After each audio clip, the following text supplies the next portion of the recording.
Meu irmão, minha irmã, bem-vindo a mais um Conversando com Deus. Vamos novamente tomar a palavra de Deus, vamos pegar a Sagrada Escritura. Se você quiser só ouvir, ótimo. Se quiser tomar a palavra de Deus comigo para ler, para depois sublinhar, meditar novamente, melhor ainda. Hoje nós vamos tomar o profeta Abacuque, lá no capítulo 1, versículos 12 ao 14. E depois vamos tomar o capítulo 2, versículos 1 ao 4. Primeiro, Abacuque, 12 a 14. O povo de Israel estava numa crise danada. O pecado tomando conta de tudo, a violência, a impiedade. Parecia que o mundo era sem dono. Então vejam a queixa do profeta. Ele diz: acaso não és o Senhor desde o princípio, o meu Deus, o meu santo que não morre? Tu os mandaste, Senhor, para fazer justiça. Minha rocha, tu lhes deste firmeza para que nos pudessem castigar. Eu explico já. Teus olhos são tão puros que não podem ver o mal. Tu nem consegues olhar para a injustiça. Por que então ficas olhando os velhacos e te calas quando um patife engole alguém mais correto do que ele? Por que nos tratas como peixes do mar, ou bichos que não têm quem os governe? Por que o profeta reclama assim de Deus? O profeta está reclamando, o profeta está em crise, como às vezes a gente fica em crise. Abacuque viveu no século VI a.C. Israel, o povo de Israel, o reino de Judá, tinha pecado, tinha esquecido a aliança. Tinha se entregado à imoralidade, à idolatria, à injustiça. Resultado, Deus manda os pagãos, os babilônios, para castigar Israel. Vem o rei de Babilônia, Nabucodonosor, invade a Terra Santa, vai destruir Jerusalém, vai incendiar o templo, vai levar o povo para o exílio. Qual é a queixa de Abacuque? É esta: Senhor, está certo que a gente não é grande coisa. Está certo que a gente pecou. Mas, Senhor, está certo até que a gente merece um castigo. Mas, Senhor, Tu não és santo, Tu não és justo, Tu não tens tudo nas mãos, então por que Tu pegas os babilônios, que são piores do que a gente, para nos corrigir? Como é que o Senhor, que é justo, olha como ele diz: acaso não és o Senhor desde o princípio, o meu Deus, o meu santo que não morre? Teus olhos são tão puros que não podem ver o mal. Então, por que tu fazes assim? Por que tu usas um povo pior do que a gente, um bando de velhacos, para nos castigar? Por que nos trata, Senhor, como o peixe do mar? Por que como peixe? Porque peixe não tem dono. Qualquer um vem, joga um anzol e pega. Senhor, nós não somos peixes. Senhor, nós somos gente. Por que tu fazes assim? Porque parece até que nós somos bichos que não tem quem governe. Às vezes a gente também pergunta isso: Senhor, por que tu governas o mundo assim? Por que muitas vezes o bom cai debaixo da bota do mal? Por que o mal existe? E por que o mal parece ser mais forte? Por que esse mal na minha vida? Por que essa injustiça que eu vi? Senhor, por que tu ages assim? Senhor, onde está a tua justiça? Não é assim às vezes que a gente pergunta? Mesmo quando não pergunta, não fica isso como um travo amargo na nossa garganta, o coração apertado?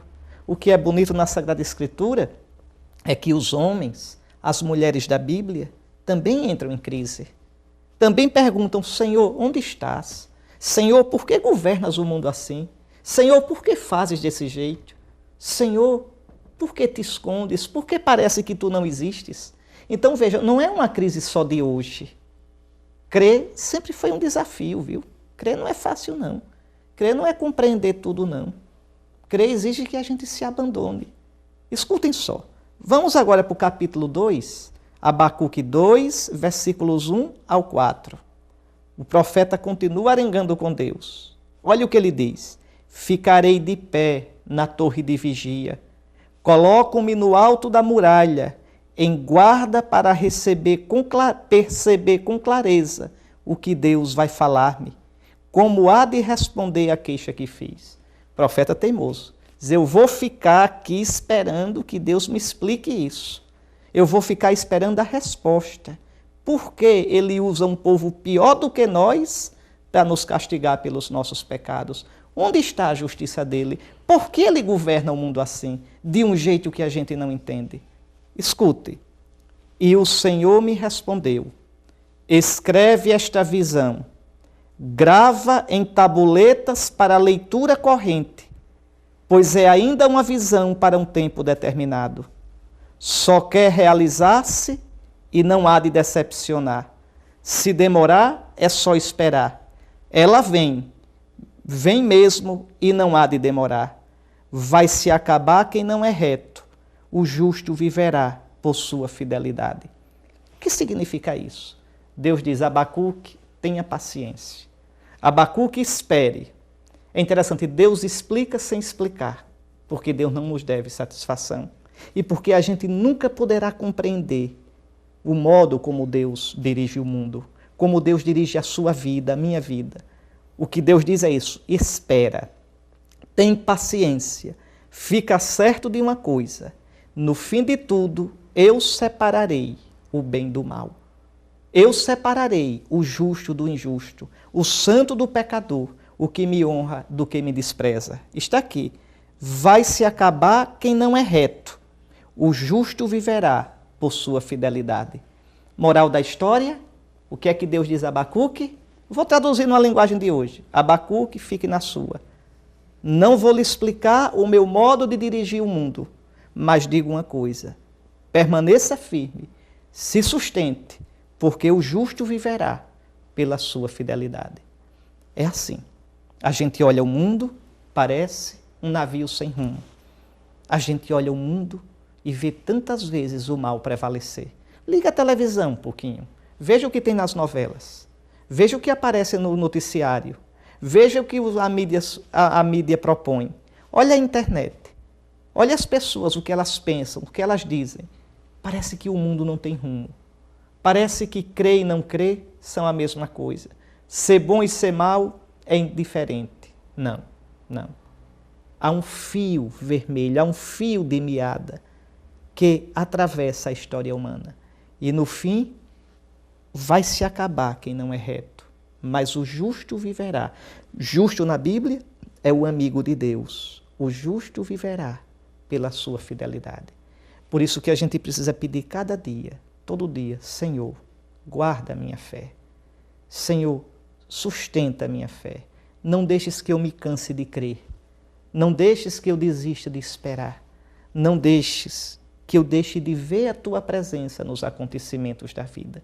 E quando a gente não entender o que nos acontece, quando a gente não entender os acontecimentos do mundo, que a gente possa dizer, Senhor, eu não entendo, mas eu sei que tudo está nas tuas mãos.